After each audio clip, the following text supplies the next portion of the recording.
देखिए हम लोगों का चैप्टर है पृष्ठी क्षेत्रफल और आयतन।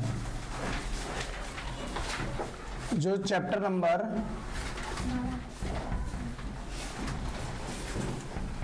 12 है,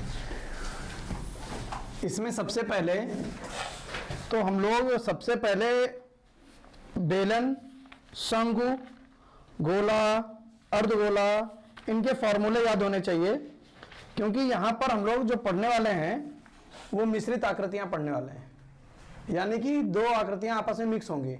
बेलन, शंकु, ये सब मिक्स होंगे। तो सबसे पहले हम लोग पढ़ने वाले हैं बेलन के फॉर्मूले। बेलन कुछ इस प्रकार से होता है।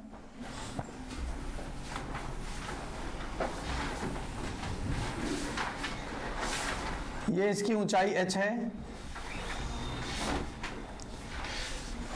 ये इसकी त्रिज्या r है। तो बेलन की ऊंचाई h है, त्रिज्या r है। तो सबसे पहले हम बात करेंगे बेलन के आयतन की। बेलन का आयतन, बेलन का आयतन पाई r स्क्वायर h मात्रक क्यूब। ये मात्रक क्यूब क्यों? क्योंकि बेटा इसमें 3 वैल्यू आती हैं। r कितनी बार आया है? 2 बार। h कितनी बार आया है? पाई कांस्टेंट राशि है, एक अचर पद है। तो यहाँ पर इन दोनों वैल्यू की जब गुणा होगी तो मात्रक मात्रक मात्रक कितनी बार? 3 बार, इसलिए मात्रक क्यूब। तो बेलन का आयतन, जिसको हम लोग क्षमता, धारिता, पदार्थ की मात्रा वगैरह से भी दर्शा सकते हैं। अगर हमसे पूछा जाए कि इस बेलन में कितना पानी आएगा, तो आयतन। इस बेलन में कितना ठोस पदार्थ भरा हुआ है, अगर ये बेलन लोहे का बना हुआ है तो कितना लोहा है, वो भी आयतन। कितनी हवा आ सकती है, वो भी आयतन। यानी पदार्थ की मात्रा इसमें जितनी भी रखी जा सकती है, जितनी इसकी धारण करने की क्षमता है, धारिता, वो क्या है? आयतन। तो बेलन का आयतन हो गया। इसके बाद बेलन का वक्रपृष्ठ।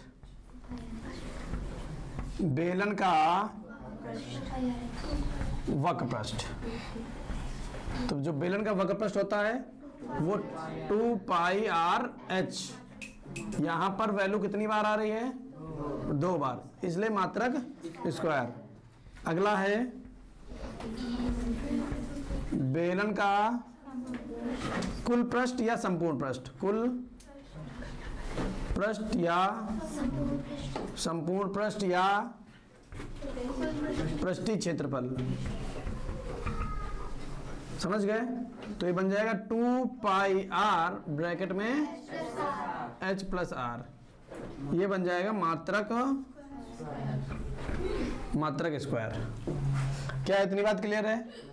बेलन का जो आधार होता है वो वृत्ताकार होता है। नोट क्या है?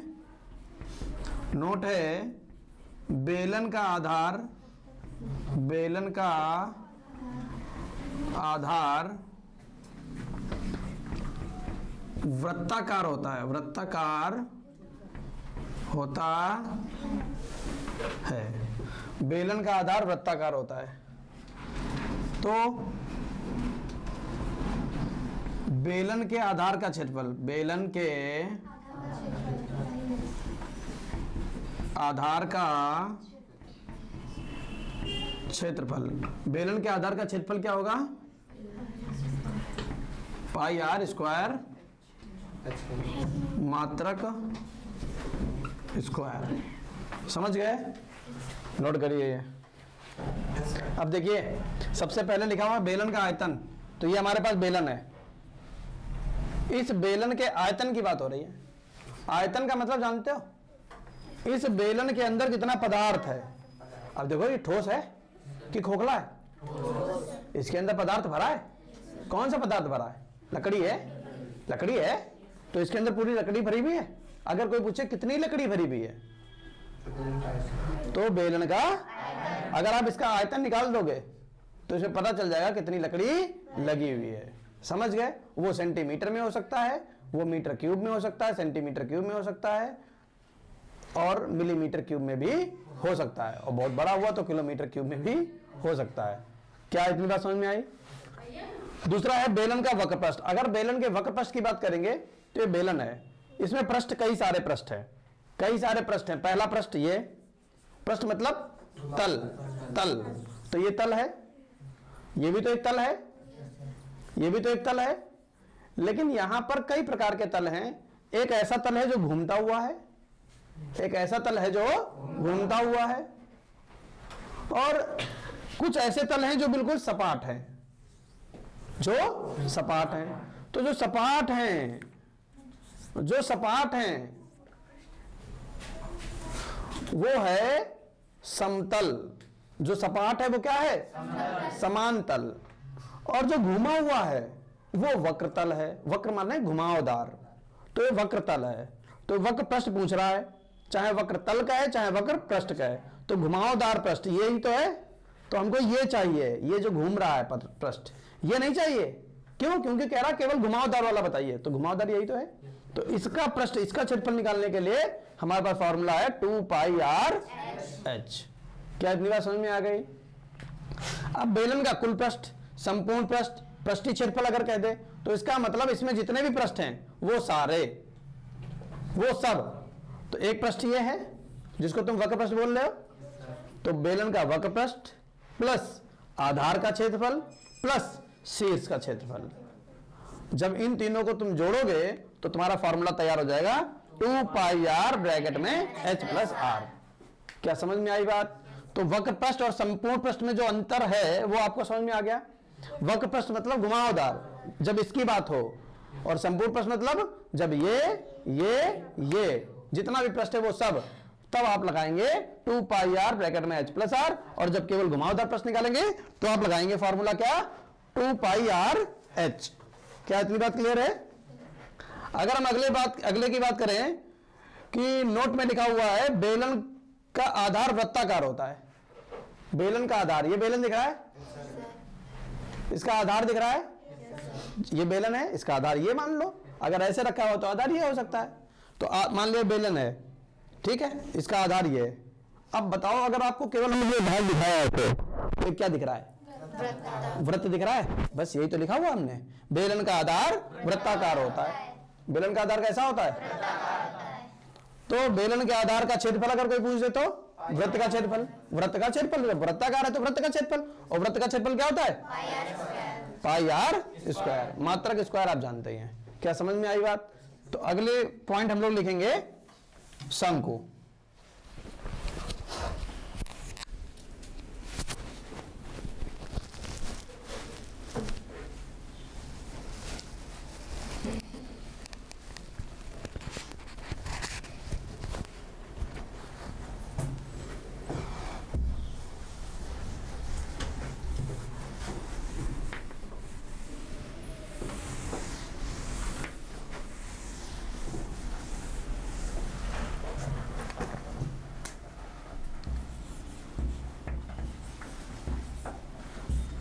शंकु।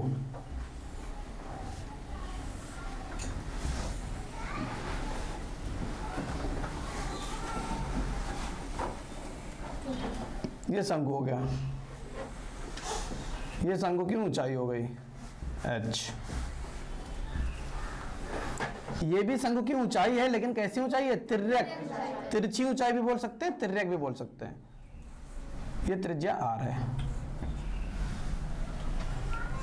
ये त्रिज्या r है, ये ऊंचाई h है, और ये तिरछी ऊंचाई l है। तो सबसे पहले इस शंकु में हम लोग क्या करेंगे? इसका आयतन निकालेंगे। आयतन का मतलब तुमको समझा दिया। आयतन का मतलब होता है शंकु में कितना पदार्थ भरा हुआ है, चाहे वो लकड़ी हो, चाहे वो लोहा हो, चाहे हवा हो, चाहे तेल पानी, कुछ भी हो, A to Z। तो A to Z कुछ भी हो सकता है, वो हमको क्या बताएगा? आयतन। और आयतन का मात्रक क्यूब होता है। क्या होता है? तो शंकु तो समझ गए। बर्थडे की टोपी, शंकु का आयतन 1/3 πr² h, मात्रक क्यूब। फिर शंकु का वक्र पृष्ठ पाई आर एल मात्रक स्क्वायर। शंकु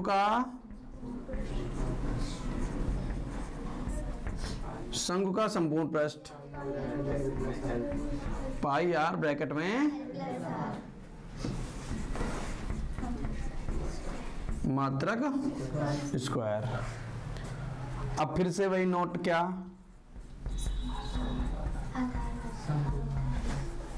शंकु का आधार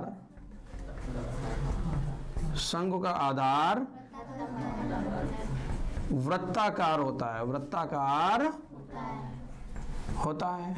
शंकु का आधार वृत्ताकार होता है। तो शंकु के आधार का क्षेत्रफल, शंकु के आधार, शंकु के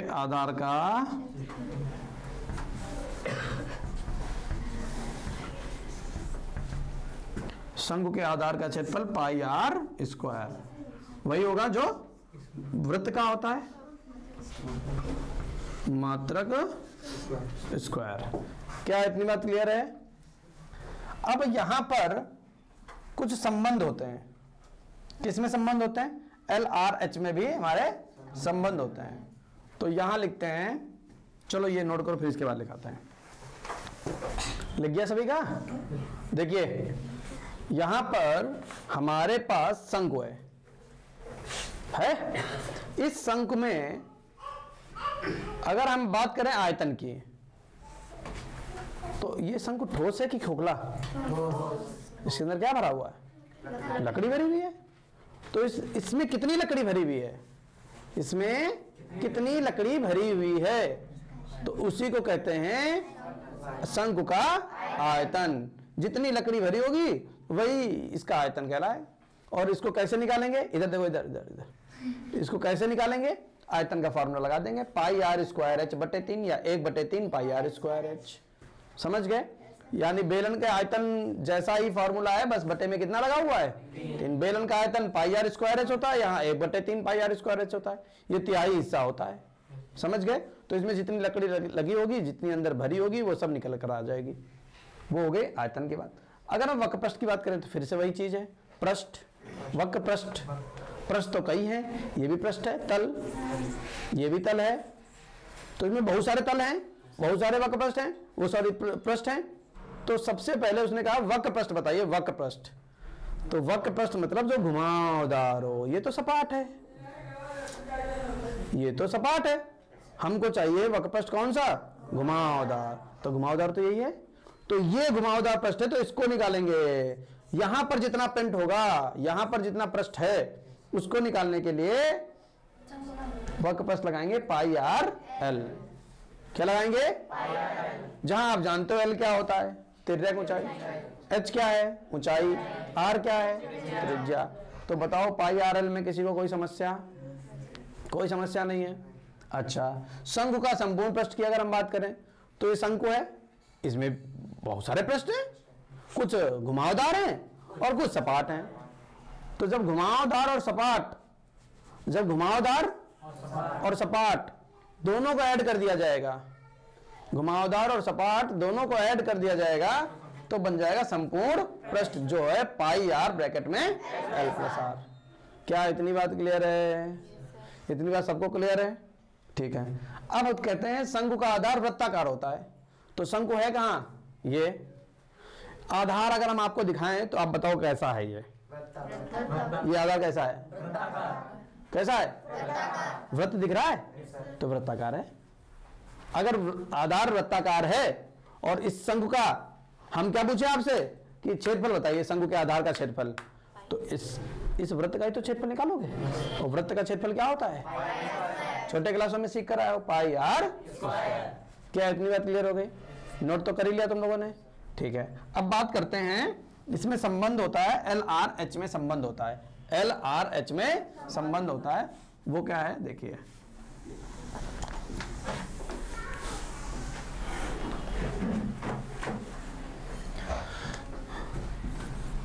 L comma R comma H में संबंध। पहला संबंध, ये संबंध बनता कैसा है, कैसे बन रहा है? तो हमको दिख रहा है कि ये एक त्रिभुज है, दिख रहा है ना त्रिभुज। तो इस त्रिभुज में अगर हम पाइथागोरस प्रमेय लगा दें, अगर हम पाइथागोरस प्रमेय लगा दें तो हमें संबंध मिल जाएगा। पाइथागोरस प्रमेय होता क्या, कर्ण का वर्ग बराबर लंब का वर्ग प्लस आधार का वर्ग। तो पहला संबंध बन गया एल स्क्वायर बराबर H square plus R square. अगर हम एल से रूट हटा दें तो अंडर रूट स्क्वायर हटा दें, एल से अगर स्क्वायर हटा दें तो दर देंगे एच स्क्वायर प्लस, तो ये बन गया एल। अगर हम ऐसे ही, अब पाइथागोरस प्रमेय एक होती है लेकिन मेन तो एक याद कर लो या सारी अलग अलग याद कर लो। अब अगर हम एच निकालना चाहें तो एच का फार्मूला बना दीजिए, लंब का वर्ग बराबर कर्ण का वर्ग माइनस आधार का वर्ग। क्या इतनी बात क्लियर है? लंब का वर्ग बराबर कर्ण का वर्ग माइनस आधार का वर्ग। तो h बराबर under root L square minus R square. तो तीसरा संबंध, अगर हमें आधार निकालना है तो आधार का वर्ग बराबर कर्ण का वर्ग माइनस लंब का वर्ग। तो आधार बराबर अंडर रूट लंब का वर्ग माइनस आधार का वर्ग। क्या समझ में आई बात? ये संबंध नोट कर लीजिए, याद होने चाहिए। अगला पॉइंट है हमारा गोला।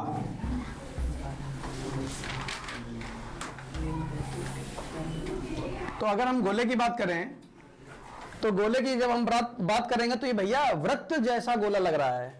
कैसा लग रहा है? जबकि ऐसा नहीं है, वृत्त अलग है, गोला अलग है। समझ गए? चूड़ी पहने लड़कों में कोई? अरे कड़ा पहने, कड़ा। हाँ लाओ, लड़कियों का नहीं लेंगे।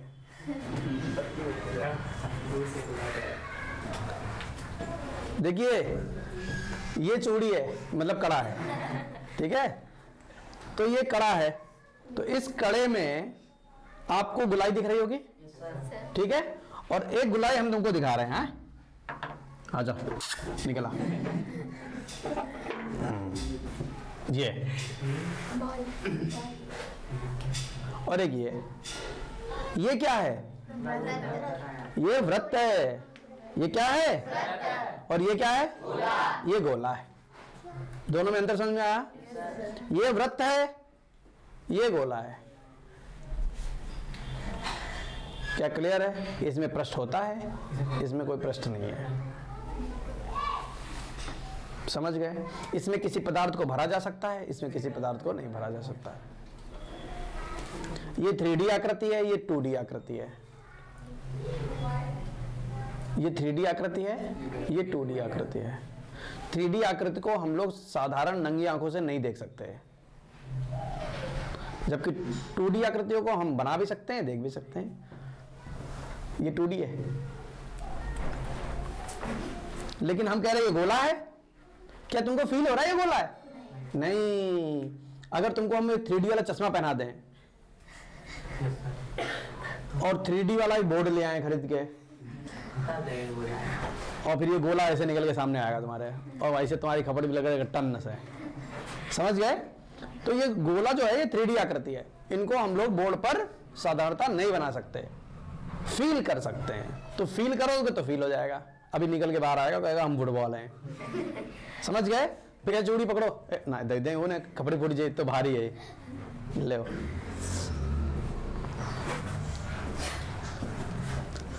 हाँ, तो ये गोला समझ में आया? तो इस गोले के अंदर कोई पदार्थ भरा होगा? हाँ बिल्कुल होगा। कौन सा पदार्थ भरा है? अगर ये लकड़ी का है तो लकड़ी, अगर ये लोहे का होता तो इसके अंदर लोहा भरा होता, रुई का होता तो रुई भरी होती, अगर खोखला होता, बर्तन जैसा होता तो इसके अंदर इंजेक्शन लगा के पानी, दूध या हवा भर सकते हैं। नहीं समझ पा रहे हो? ऐसे स्विंग भी करा सकते हैं। तो सबसे पहले गोले का आयतन, पहला क्या बनेगा, गोले का आयतन।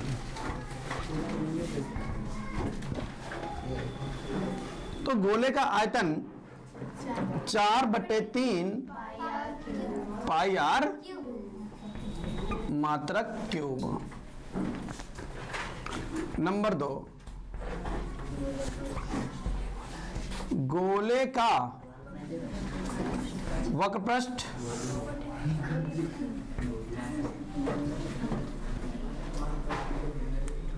पृष्ठीय क्षेत्रफल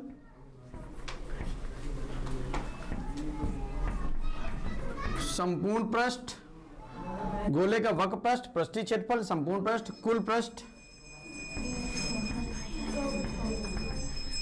और कुछ बचा? हो गया। ये सब कुछ एक ही होता है, यहां पर कुछ बदलाव नहीं होता है। वो 4 पाई, ऐसा क्यों होता है ये भी बता रहे हैं, अभी बता रहे हैं, मात्रक स्क्वायर। तो यहां पर ये हमारा क्या बन गया, गोले का आयतन और गोले का वक्रपृष्ठ पृष्ठीय क्षेत्रफल संपूर्ण पृष्ठ। समझ गए? नोट है, ये गोले की त्रिज्या है, यहां पर ये गोले की क्या है, त्रिज्या। नोट ये है कि गोले की ऊंचाई, गोले की ऊंचाई कितनी होती है, 2r होती है। गोले की ऊंचाई कितनी होगी, नहीं समझ पा रहे हो? गोला इतनी तो ऊंचा है, और यहां से यहां तक r, जब ये r तो ये भी r, ये भी r, ये भी r, सारे r, तो ये भी r, तो यहां से यहां तक r, और यहां से नीचे भी तो r, तो r प्लस r, तो गोले की ऊंचाई कितनी हो जाएगी, 2r मात्रक। नहीं समझ में आया? समझ गए कि नहीं समझ गए? तो ये गोले का फार्मूला बन गया। नोट करो, नोट हो गया? गोले का आयतन तो जान ही गए, इसके अंदर कितना पदार्थ भरा हुआ है। अगर हम बात करें गोले का वक्रपृष्ठ पृष्ठीय क्षेत्रफल संपूर्ण पृष्ठ कुल पृष्ठ, वैसे तो अभी तो जो आकृतियां पड़ी थी उसमें अलग अलग होते हैं, लेकिन यहाँ पर सेम टू सेम है। ऐसा क्यों है वो सुन लीजिए। यहाँ पर ऐसा इसलिए है क्योंकि जब हम गोले का वक्रपृष्ठ की बात करेंगे, संपूर्ण पृष्ठ की बात करेंगे, या किसी की भी बात करेंगे, तो ये गोला जो है ना बिल्कुल गोल है। यहाँ ना कोई सपाट है और ना ही कोई विशेष प्रकार का कोई कटिंग है इसमें, तो पूरा गोल है। तो जब वक्रपृष्ठ की बात करेंगे तब भी पूरा आ जाएगा, संपूर्ण पृष्ठ की बात करेंगे तब भी पूरा आ जाएगा, पृष्ठीय क्षेत्रफल की बात करेंगे तब भी पूरा आ जाएगा। जबकि अभी तक क्या होता था, जो भी आकृतियां हम लोग पढ़ रहे थे उसमें कुछ हिस्सा घुमावदार हुआ करता था, कुछ सपाट हुआ करता था, लेकिन यहां पर कोई भी हिस्सा सपाट नहीं है। हर एक एंगल से ये क्या है, गोल है, घुमावदार है। इसलिए यहां पर वक्रपृष्ठ, संपूर्ण पृष्ठ, पृष्ठीय क्षेत्रफल सब कुछ सेम टू सेम है। क्या आई बात समझ में? तो बात कर लेते हैं इसके बाद अर्धगोला। इसी में ही अर्धगोला बना देता है।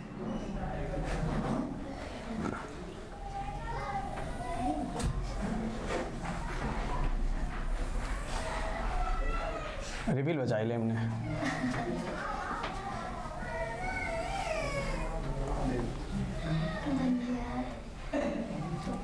ये हो गई त्रिज्या, ये नंबर हटा दें यहां से रे।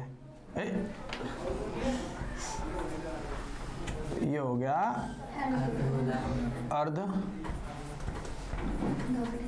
अर्ध गोले का वक्रपृष्ठ, संपूर्ण पृष्ठ, कुल पृष्ठ, ये सब हटेगा।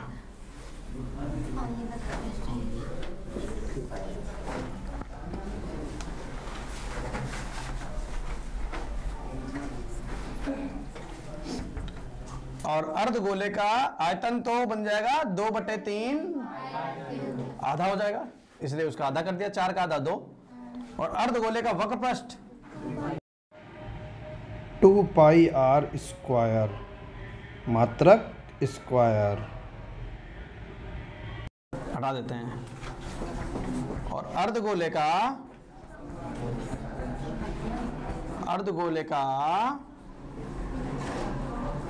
संपूर्ण पृष्ठ, पृष्ठीय क्षेत्रफल और कुल पृष्ठ, ये सब बन जाएगा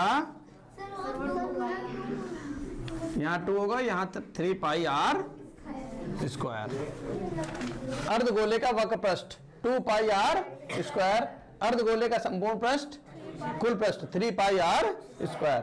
तो यहां पर 2 क्यों है, यहां 3 क्यों है, वो अभी समझाएंगे। पहले नोट लिख लेते हैं। नोट ये है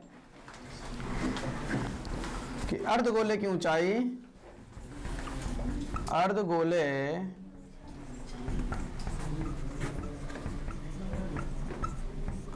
की ऊंचाई r मात्रक कितनी, उतनी ऊंचाई होगी जितनी इसकी त्रिज्या होगी। यहां से यहां तक त्रिज्या r है, तो यहां से यहां तक भी त्रिज्या, और यही तो ऊंचाई है, समझ गए। और ये बनेगा मात्रक स्क्वायर। बोलो क्या इतनी बात क्लियर है? नोट कर लीजिए। देखो जादू देखा, पूरा था, आधा रह गया है जादू। ताली वाली बजा दो। Thank you thank you thank you. देखिए ये अर्धगोला है, ठीक है। गोले का आयतन 4/3 पाई आर क्यूब, तो अर्धगोले का 2/3 पाई आर क्यूब। आधा कर देंगे, क्या कर देंगे, 4 का आधा 2, तो बन गया 2। गोले का वक्र पृष्ठ 4 पाई आर स्क्वायर, अर्धगोले का वक्र पृष्ठ। अब लेकिन यहां पर 2 फॉर्मूले, वक्र पृष्ठ संपूर्ण पृष्ठ, क्यों? क्योंकि घुमावदार हिस्सा अलग है और सपाट वाला हिस्सा अलग है। जैसे एक सपाट वाला हिस्सा आ जाएगा, तुरंत संपूर्ण पृष्ठ और वक्र पृष्ठ आपस में बदल जाएंगे, जबकि गोले में ऐसा नहीं था। क्या समझ गए? तो जब वक्र पृष्ठ की बात करेंगे केवल इतने की बात हो रही है, और केवल इतना हिस्सा आधा ही तो है। ये हिस्सा आधा ही तो है, और ये अगर हिस्सा आधा ही है तो 4 का आधा 2। क्या इतनी बात क्लियर है? 4 का आधा 2 या 2 का 2 है। अब अगर अर्धगोले के संपूर्ण पृष्ठ की बात करेंगे तो जो ऊपर वाला हिस्सा था वो तो रहेगा प्लस, और ये भी तो पाई आर स्क्वायर है। 2 पाई आर स्क्वायर ऊपर, और आधार का क्षेत्रफल पाई आर स्क्वायर, तो 2 और 1 3 पाई आर स्क्वायर। क्या समझ में आई बात? और अगर अर्धगोले की ऊंचाई की बात करेंगे तो जितनी त्रिज्या यहां है उतनी त्रिज्या, तो ऊंचाई भी इसकी कितनी है, r है। समझ गए? क्या इतनी बात क्लियर है? ठीक है, आज इतने रखते हैं, कल की मुलाकात होगी और फॉर्मूले सुने जाएंगे।